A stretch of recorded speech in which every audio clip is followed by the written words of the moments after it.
ಎಲ್ಲರಿಗೂ ನಮಸ್ಕಾರ ಸ್ನೇಹಿತರೆ. ಧನುರ್ಮಾಸದಲ್ಲಿ ಈ 6 ರಾಶಿಗಳ ಅದೃಷ್ಟವೇ ಬದಲು. ವ್ಯಾಪಾರ ಉದ್ಯೋಗದಲ್ಲಿ ಗಳಿಕೆ, ಶುಭವಾರ್ತೆ. ಗ್ರಹಗಳ ರಾಜ ಸೂರ್ಯನು ಡಿಸೆಂಬರ್ 15ರಂದು ಧನುರಾಶಿಗೆ ಸಂಕ್ರಮಣ ಮಾಡಲಿದ್ದಾನೆ. ಜ್ಯೋತಿಷ್ಯ ಶಾಸ್ತ್ರದ ಪ್ರಕಾರ ಸೂರ್ಯನು ಧನುರಾಶಿಗೆ ಬಂದಾಗ ಧನುರ್ಮಾಸ ಪ್ರಾರಂಭವಾಗುತ್ತೆ. ಈ ಧನುರ್ಮಾಸದಲ್ಲಿ ಮದುವೆ, ಗೃಹ ಪ್ರವೇಶ ಮುಂತಾದ ಶುಭ ಕಾರ್ಯಗಳು ನಡೆಯುವುದಿಲ್ಲ.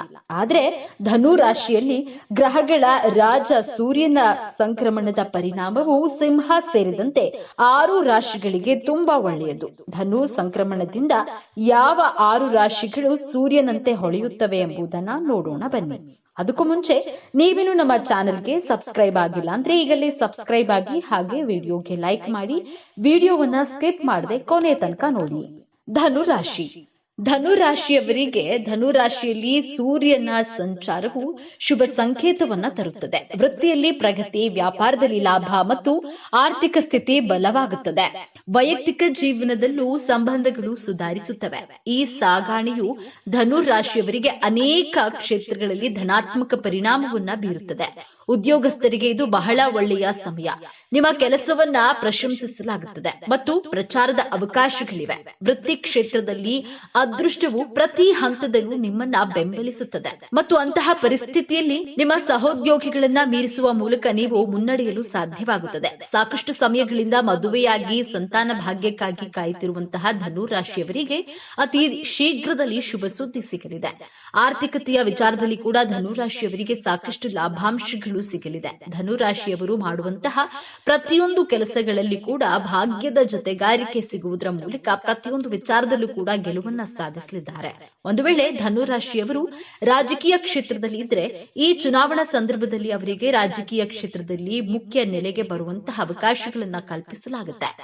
ಬರಹಗಾರಿಕೆ ಅಂದ್ರೆ ಜರ್ನಲಿಸಂ ನಲ್ಲಿರುವವರಿಗೆ ಇದು ಹೇಳಿ ಮಾಡಿಸಿದ ಸಮಯವಾಗಿದೆ. ಒಟ್ಟಾರೆಯಾಗಿ ಈ ಸಂದರ್ಭದಲ್ಲಿ ಧನುರಾಶಿಯವರು ತಮ್ಮ ಅತ್ಯಂತ ಅದೃಷ್ಟಮಯ ದಿನಗಳನ್ನ ಕಾಣಲಿದ್ದಾರೆ. ತುಲಾರಾಶಿ. ಧನುರಾಶಿಯಲ್ಲಿ ಸೂರ್ಯನ ಸಾಗಾಣೆಯ ಸಮಯದಲ್ಲಿ ತುಲಾರಾಶಿಯ ಜನರು ಪ್ರಯಾಣ, ಸಂಬಂಧಗಳು ಮತ್ತು ಆರ್ಥಿಕ ಲಾಭ ಉತ್ತಮ ಅವಕಾಶಗಳನ್ನು ಪಡೆಯುತ್ತಾರೆ. ಈ ಸಂಚಾರವು ವೃತ್ತಿಯಲ್ಲಿ ಪ್ರಗತಿ, ವ್ಯವಹಾರದಲ್ಲಿ ಲಾಭ ಮತ್ತು ಪ್ರೇಮ ಜೀವನದಲ್ಲಿ ಬಲವನ್ನ ತರುತ್ತದೆ. ನೀವು ದೀರ್ಘ ಪ್ರವಾಸಗಳಿಗೆ ಹೋಗಬಹುದು ಮತ್ತು ಹೊಸ ಕೌಶಲ್ಯಗಳನ್ನ ಕಲಿಯುವಿರಿ. ತುಲಾರಾಶಿಯವರು ತಮ್ಮ ಒಡಹುಟ್ಟಿದವರೊಂದಿಗೆ ಉತ್ತಮ ಸಮಯವನ್ನ ಕಳೆಯುತ್ತಾರೆ. ಸಂಬಂಧಗಳು ಗಟ್ಟಿಯಾಗುತ್ತವೆ. ವೃತ್ತಿ ಜೀವನದ ಬಗ್ಗೆ ಮಾತನಾಡುತ್ತಾ ದೂರ ಪ್ರಯಾಣದ ಜೊತೆಗೆ ಕಲಿಯಲು ಹೊಸ ಅವಕಾಶಗಳು ಕಂಡು ಬರುತ್ತವೆ. ಉದ್ಯಮಿಗಳಿಗೆ ಈ ಸಮಯವು ತುಂಬಾ ಅನುಕೂಲಕರವಾಗಿದೆ. ನಿಮ್ಮ ವ್ಯಾಪಾರ ಪಾಲುದಾರರೊಂದಿಗೆ ನಿಮ್ಮ ಸಂಬಂಧವು ಉತ್ತಮವಾಗಿರುತ್ತದೆ. ತುಲಾರಾಶಿಯವರಿಗೆ ಸೂರ್ಯನ ಆಶೀರ್ವಾದದಿಂದಾಗಿ ಆರ್ಥಿಕವಾಗಿ ಸರ್ವ ರೀತಿಯ ಲಾಭಗಳು ಕೂಡ ದಕ್ಕಲಿದೆ. ವ್ಯಾಪಾರವನ್ನ ಪ್ರಾರಂಭ ಮಾಡುವುದಕ್ಕೆ ಹಾಗೂ ಇರುವಂತಹ ವ್ಯಾಪಾರವನ್ನು ಇನ್ನಷ್ಟು ದೊಡ್ಡ ಮಟ್ಟದಲ್ಲಿ ವಿಸ್ತರಣೆ ಮಾಡುವುದಕ್ಕೆ ಕೂಡ ಅವಕಾಶವಿದೆ. ವ್ಯಕ್ತಿತ್ವದಲ್ಲಿ ಸಾಕಷ್ಟು ಸಕಾರಾತ್ಮಕ ಬದಲಾವಣೆಗಳು ಮೂಡಿಬರುವುದರಿಂದಾಗಿ ಜನರಿಗೆ ನೀವು ಇನ್ನಷ್ಟು ಹತ್ತಿರವಾಗಲಿದ್ದೀರಿ. ದಾಂಪತ್ಯ ಜೀವನದಲ್ಲಿ ದಂಪತಿಗಳ ನಡುವೆ ಕೆಲವೊಂದು ಅಶಾಂತಿ ಮೂಡಿಸುವಂತಹ ಘಟನೆಗಳು ನಡೆಯಬಹುದು. ಆದ್ರೆ ಈ ಸಂದರ್ಭದಲ್ಲಿ ಒಬ್ಬರಿಗೊಬ್ಬರು ಪರಸ್ಪರ ಕಷ್ಟಕ್ಕೆ ನೆರವಾಗುವ ರೀತಿಯಲ್ಲಿ ಹೊಂದಿಕೊಂಡು ಹೋಗಬೇಕಾಗಿರುತ್ತದೆ. ಮಿಥುನ ರಾಶಿ. ಸೂರ್ಯ ಸಂಚಾರವು ಮಿಥುನ ರಾಶಿಯವರಿಗೆ ಸಂತೋಷದ ದಿನಗಳನ್ನ ತರುತ್ತದೆ. ವೃತ್ತಿ ಮತ್ತು ಸಂಬಂಧಗಳಲ್ಲಿ ಒಳ್ಳೆಯ ದಿನಗಳು ಬರಲಿವೆ. ಸೂರ್ಯನು ಧನುರಾಶಿಗೆ ಸಾಗುವ ಸಮಯವು ಉದ್ಯಮಿಗಳಿಗೆ ಅನುಕೂಲಕರವಾಗಿರುತ್ತದೆ. ಉದ್ಯೋಗಿಗಳಲ್ಲಿ ಕೆಲಸ ಮಾಡುವಂತಹ ಉತ್ಸಾಹ ಕಂಡುಬರುವುದು. ಕಠಿಣ ಪರಿಶ್ರಮ ಮತ್ತು ಯೋಜನೆ ಮಿಥುನ ರಾಶಿಯ ಜನರ ಆರ್ಥಿಕ ಸ್ಥಿತಿಯನ್ನ ಬಲಪಡಿಸುತ್ತದೆ. ಹಣದ ಒಳಹರಿವು ಕೂಡ ಉತ್ತಮವಾಗಿರುತ್ತದೆ. ಪ್ರೀತಿಯ ಜೀವನದಲ್ಲೂ ಸಂತೋಷ ಇರುತ್ತದೆ. ನಿಮ್ಮ ಸಂಗಾತಿಯೊಂದಿಗಿನ ಸಂಬಂಧವು ಗಾಢವಾಗುತ್ತದೆ. ಯಾವುದೇ ರೀತಿಯ ಸಮಸ್ಯೆ ಇರುವುದಿಲ್ಲ. ಧನುರಾಶಿಗೆ ಸೂರ್ಯನ ಪ್ರವೇಶದಿಂದ ಉದ್ಯಮಿಗಳು ವಿಶೇಷ ಲಾಭವನ್ನ ಪಡೆಯುತ್ತಾರೆ. ಮಿಥುನ ರಾಶಿಯವರಿಗೆ ಸಾಕಷ್ಟು ಪ್ರಯೋಜನಗಳನ್ನ ನೀಡಲಿದೆ. ಬಡ್ತಿ ಸಿಗಲಿದೆ, ಒಳ್ಳೆಯ ಸುದ್ದಿ ಬರಬಹುದು, ಹಳೆಯ ಸಮಸ್ಯೆಗಳಿಗೆ ಪರಿಹಾರ ಸಿಗಲಿದೆ. ವ್ಯಾಪಾರಸ್ಥರು ಹೊಸ ಎತ್ತರಕ್ಕೆ ತಲುಪುತ್ತಾರೆ. ಆದಾಯದ ಮೂಲಗಳನ್ನ ಕಂಡುಕೊಳ್ಳುವಿರಿ. ಈ ಸಮಯದಲ್ಲಿ ನಿಮ್ಮ ಕೌಶಲ್ಯಗಳು ಹಾಗೂ ಬುದ್ಧಿಮಟ್ಟ ಹೆಚ್ಚಾಗುತ್ತದೆ. ಹೆಚ್ಚುವರಿ ಹಣ ಗಳಿಸುವಂತಹ ಅವಕಾಶ ಸಿಗಲಿದೆ. ಹೂಡಿಕೆಯಿಂದಲೂ ಲಾಭ ಸಿಗಲಿದೆ. ವೈವಾಹಿಕ ಜೀವನ ಸುಖವಾಗಿರುತ್ತದೆ. ಬುಧ ಗ್ರಹದ ಅನುಗ್ರಹದಿಂದ ಸಂಪತ್ತು ಕೂಡ ಹೆಚ್ಚಾಗಲಿದೆ. ಸಿಂಹ ರಾಶಿ. ಸಿಂಹ ರಾಶಿಯವರಿಗೆ ಧನು ರಾಶಿಗೆ ಸೂರ್ಯನ ಸಂಕ್ರಮಣ ಬಹಳ ಮಂಗಳಕರವಾಗಿರುತ್ತದೆ. ಈ ಅವಧಿಯಲ್ಲಿ ನೀವು ಆರ್ಥಿಕ ಲಾಭ, ದೀರ್ಘ ಪ್ರಯಾಣದಿಂದ ಲಾಭ ಮತ್ತು ನಿಮ್ಮ ವೃತ್ತಿ ಜೀವನದಲ್ಲಿ ಪ್ರಗತಿಯನ್ನ ಕಾಣುತ್ತೀರಿ. ಈ ಸಮಯವು ಉದ್ಯಮಿಗಳಿಗೂ ಉತ್ತಮವಾಗಿರುತ್ತದೆ. ಅವರು ಹೊಸ ಯೋಜನೆಗಳಿಂದ ಉತ್ತಮ ಲಾಭವನ್ನ ಗಳಿಸುತ್ತಾರೆ. ಆರ್ಥಿಕವಾಗಿ ಈ ಸಮಯವು ಉಳಿತಾಯಕ್ಕೂ ಅನುಕೂಲಕರವಾಗಿರುತ್ತದೆ. ವೃತ್ತಿಯ ವಿಷಯದಲ್ಲಿ ಸಿಂಹರಾಶಿಯ ಜನರು ತಮ್ಮ ಬುದ್ಧಿವಂತಿಕೆ ಮತ್ತು ಅತ್ಯುತ್ತಮ ಯೋಜನೆಗಳೊಂದಿಗೆ ಮುಂದುವರಿಯುತ್ತಾರೆ.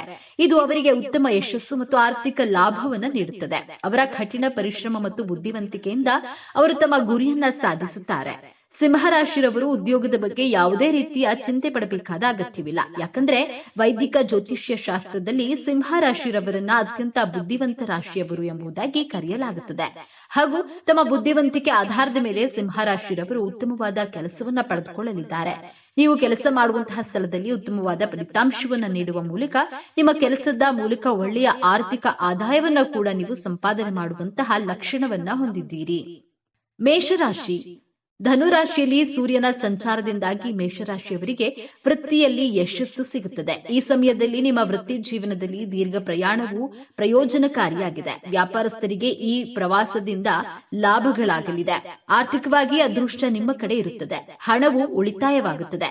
ನಿಮ್ಮ ಸಂಗಾತಿಯೊಂದಿಗಿನ ನಿಮ್ಮ ಸಂಬಂಧದಲ್ಲಿ ಸಂತೋಷ ಇರುತ್ತದೆ. ಸಂಬಂಧ ಗಟ್ಟಿಯಾಗಲಿದೆ. ಇಬ್ಬರು ಸಂತೋಷವಾಗಿರುತ್ತಾರೆ. ಸ್ವಂತ ವ್ಯಾಪಾರ ಹೊಂದಿರುವಂತಹ ಜನರು ತಮ್ಮದೇ ಆದ ವ್ಯಾಪಾರವನ್ನ ಮಾಡಿದ್ರೆ ಈ ಪ್ರವಾಸಗಳಿಂದ ನೀವು ಉತ್ತಮ ಲಾಭವನ್ನ ಪಡೆಯಬಹುದು. ಈ ಸಮಯದಲ್ಲಿ ಮೇಷರಾಶಿರವರು ತಮ್ಮ ಉದ್ಯೋಗ ಕ್ಷೇತ್ರದಲ್ಲಿ ಮೇಲಿನ ಹಂತವನ್ನ ಪಡೆದುಕೊಳ್ತಾರೆ ಹಾಗೂ ತಾವು ಮಾಡಿರುವಂತಹ ಕೆಲಸಕ್ಕೆ ಸರಿಯಾದ ಬಹುಮಾನವನ್ನ ಪಡೆದುಕೊಳ್ತಾರೆ. ಯಶಸ್ಸಿನ ಕಡೆಗೆ ಹೋಗಬೇಕು ಎನ್ನುವಂತಹ ನಿಮ್ಮ ಪರಿಶ್ರಮದ ದಾರಿ ಉತ್ತಮವಾದ ಪ್ರತಿಫಲವನ್ನ ನೀಡುವುದರಲ್ಲಿ ಯಾವುದೇ ಅನುಮಾನವಿಲ್ಲ. ಈ ದಾರಿ ಕಷ್ಟವಾಗಿರೋದಿಲ್ಲ. ಅದೃಷ್ಟ ನಿಮ್ಮ ಜೊತೆ ನೀಡುತ್ತದೆ. ಈ ಸಮಯದಲ್ಲಿ ಯಾವುದೇ ವಸ್ತುವಿನಲ್ಲಿ ಅಥವಾ ವಿಚಾರದಲ್ಲಿ ಕೂಡ ಹಣವನ್ನ ಖರ್ಚು ಮಾಡುವಾಗ ಬುದ್ಧಿವಂತಿಕೆಯಿಂದ ಹಣವನ್ನ ಖರ್ಚು ಮಾಡಿ. ಈ ಸಮಯದಲ್ಲಿ ನೀವು ಆರ್ಥಿಕ ಪರಿಸ್ಥಿತಿಯನ್ನ ಸುಧಾರಿಸಿಕೊಳ್ಳುವಂತಹ ಅವಕಾಶವನ್ನ ಕೂಡ ನೀವು ಪಡೆದುಕೊಳ್ಳುತ್ತೀರಿ. ವೃಶ್ಚಿಕ ರಾಶಿ. ಧನುರಾಶಿಗೆ ಸೂರ್ಯನ ಪ್ರವೇಶದೊಂದಿಗೆ ವೃಶ್ಚಿಕ ರಾಶಿಯ ಉದ್ಯೋಗಿಗಳು ಯಶಸ್ಸನ್ನ ಪಡೆಯುತ್ತಾರೆ. ಇದು ಅವರ ಶ್ರಮದ ಫಲವಾಗಿರುತ್ತದೆ. ವೃಶ್ಚಿಕ ರಾಶಿಯ ಉದ್ಯಮಿಗಳು ಉತ್ತಮ ಯೋಜನೆಗಳು ಮತ್ತು ವ್ಯಾಪಾರ ಪಾಲುದಾರರಿಂದ ಉತ್ತಮ ಲಾಭವನ್ನ ಪಡೆಯುತ್ತಾರೆ. ನಿಮ್ಮ ಹಣವನ್ನ ಸರಿಯಾಗಿ ಯೋಜಿಸಿದ್ರೆ ನೀವು ಗಳಿಕೆಯ ಜೊತೆಗೆ ಉಳಿಸಲು ಸಾಧ್ಯವಾಗುತ್ತದೆ. ಧನುರಾಶಿಯಲ್ಲಿ ಸೂರ್ಯನ ಸಂಚಾರವು ಉದ್ಯೋಗ ಮತ್ತು ವ್ಯಾಪಾರ ಎರಡಕ್ಕೂ ಮಂಗಳಕರ ಚಿಹ್ನೆಯನ್ನ ತಂದಿದೆ. ಉದ್ಯೋಗಸ್ಥರು ತಮ್ಮ ಕಠಿಣ ಪರಿಶ್ರಮದಿಂದ ಪ್ರಗತಿ ಹೊಂದುತ್ತಾರೆ. ಸಾಕಷ್ಟು ಸಮಯಗಳಿಂದ ಕೆಲಸ ಇಲ್ಲದೆ ಕಷ್ಟಪಡುತ್ತಿರುವಂತಹ ವೃಶ್ಚಿಕ ರಾಶಿಯವರಿಗೆ ಈ ಸಮಯದಲ್ಲಿ ಕೈತುಂಬ ಸಂಬಳ ಸಿಗುವಂತಹ ಕೆಲಸ ಸಿಗಲಿದೆ. ಬೇರೆ ಬೇರೆ ಆದಾಯದ ಮೂಲಗಳು ಕೂಡ ಸೃಷ್ಟಿಯಾಗಲಿವೆ ಹಾಗೂ ಕೆಲಸದಲ್ಲಿ ಒಂದಕ್ಕಿಂತ ಹೆಚ್ಚಿನ ಕೆಲಸ ಸಿಗಲಿದೆ. ಒಬ್ಬ ಉದ್ಯೋಗಿಯಾಗಿ ಹಾಗೂ ಉದ್ಯಮದ ಮಾಲೀಕನಾಗಿ ಎರಡು ವಿಧದಲ್ಲೂ ಕೂಡ ನೀವು ಲಾಭವನ್ನ ಸಂಪಾದನೆ ಮಾಡಲಿದ್ದೀರಿ. ಪಾರ್ಟ್ನರ್ಶಿಪ್ ಕೆಲಸ ಮಾಡುವವರಿಗೂ ಕೂಡ ಈ ಸಂದರ್ಭದಲ್ಲಿ ಲಾಭ ಕಟ್ಟಿಟ್ಟ ಬುತ್ತಿಯಾಗಿದ್ದು, ಒಂದು ವೇಳೆ ನೀವು ನಿಮ್ಮದೇ ಆದಂತಹ ಉದ್ಯಮವನ್ನ ಹೊಂದಿದ್ರೆ ಅದನ್ನ ಇನ್ನಷ್ಟು ದೊಡ್ಡದಾಗಿ ವಿಸ್ತರಿಸಬಹುದಾದಂತಹ ಅವಕಾಶ ನಿಮಗೆ ಇದೆ. ಸ್ನೇಹಿತರೆ, ಈ ಮಾಹಿತಿ ನಿಮಗೆ ಇಷ್ಟವಾಗಿದ್ದರೆ ದಯವಿಟ್ಟು ಶೇರ್ ಮಾಡಿ, ಲೈಕ್ ಮಾಡಿ ಮತ್ತು ನಮ್ಮ ಚಾನೆಲ್ಗೆ ಸಬ್ಸ್ಕ್ರೈಬ್ ಆಗಿ ಎಲ್ಲರೂ ಭಕ್ತಿಯಿಂದ ಓಂ ನಮಃ ಶಿವಾಯ ಅಂತ ಕಮೆಂಟ್ ಮಾಡಿ. ಧನ್ಯವಾದಗಳು.